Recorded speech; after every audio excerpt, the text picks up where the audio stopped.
Hello and welcome to your weekly 5 minutes of intercourse with Dr. Don, because we all need to talk at least a little about sex.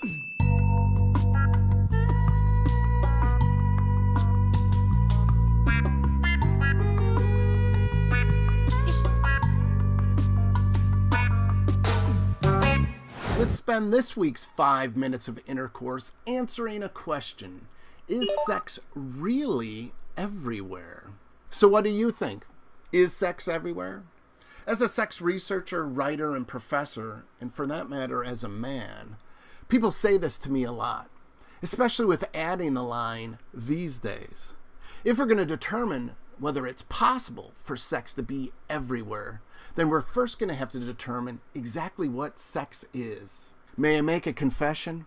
I love Google because I can use it to research just about anything related to sex. And I especially love Google Scholar, which narrows searches to just scientific studies.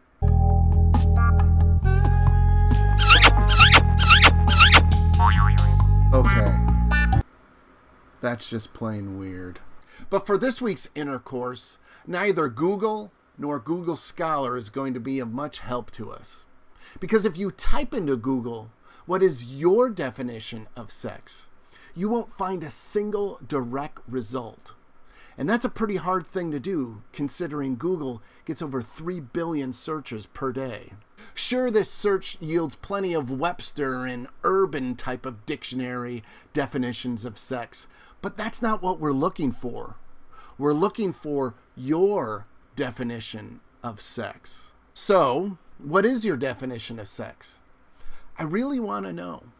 Share it with me in the comment section.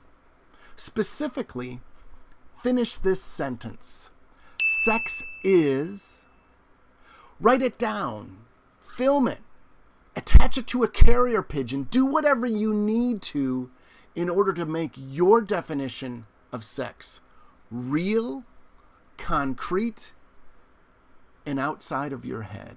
Now that you know your definition of sex, may I ask some questions about it? Does your definition of sex include doing it? And if it does, to address this week's main question, does that mean people are doing it everywhere? Does your definition of sex include talking about it? And if it does that mean people are talking about sex everywhere? Is nudity part of your definition of sex? And if it is, does that mean people are naked everywhere? You thought a bunch of naked images were going to be popping around my head, didn't you? It appears sex is a lot of things. When world-renowned psychologist David Buss and his colleagues asked people the simple question, why do you have sex? He found them to respond with more than 230 unique reasons.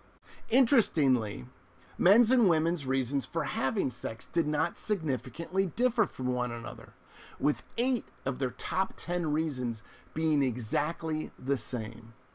The most frequent reasons we have sex have a common theme, and it's not reproduction, it's pleasure. Although our intuition may say otherwise, reproduction has relatively little to do with driving our sexuality. A thought experiment will prove this point. Calculate the number of times you've had sex and will be having sex over your lifetime. Now, with this number, take 2 numbers from it. The number of times you had sex for the sole purpose of reproduction, and the number of times you had sex for the sole purpose of pleasure. Which number is greater? The number of times you had sex for babies, or the number of times you had sex for fun? David Buss and his colleagues did find reproduction as one of the reasons people listed for having sex, but it didn't even make it as one of the top 100 reasons. And staying away from STIs didn't make it on the list at all. Yet, these are the top 2 topics we teach in abstinence-based sex education classes.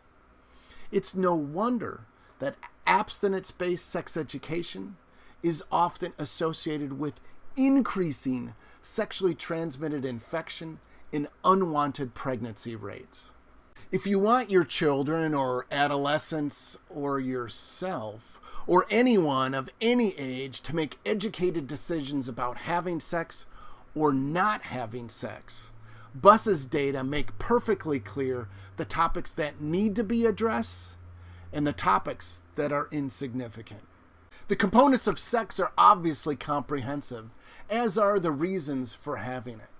So I think we've answered this week's question. Sex can be everywhere, because sex can be just about anything. But let's not get ahead of ourselves.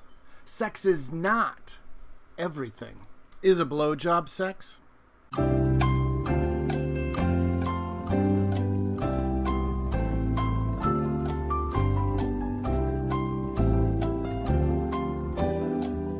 Wait, before you answer this question, I'm going to share a little video with you of our 42nd president. May I present to you Mr. William Jefferson Clinton.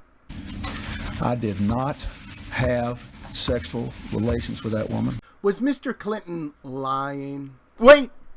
Before you answer this question, let's look at some data.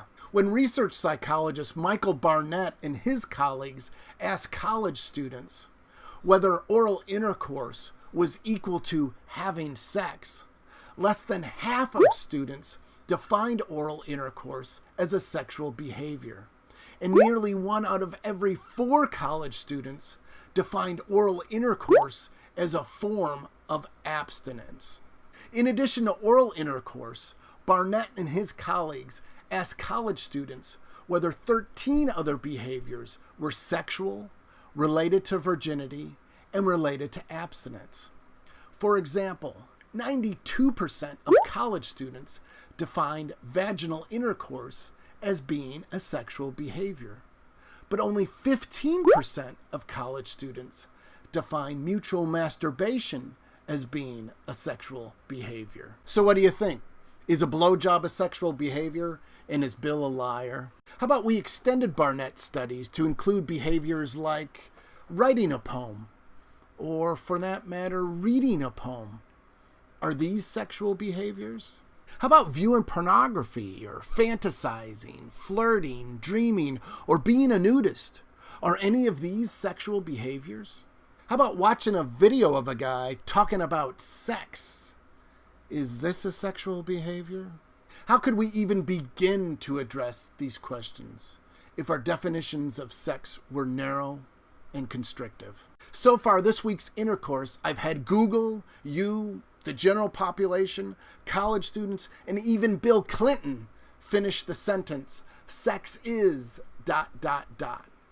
Let's end this week's 5 minutes of intercourse by having scientists finish this sentence. The rule of thumb to follow for a good scientific definition of sex is simple. Allow for it to be comprehensive. With this in mind, sex is a form of communication, driven by intimacy to achieve biological, psychological, or sociological fulfillment. My time is nearly up this week, about 3 minutes ago. Let me end with a promise and a question.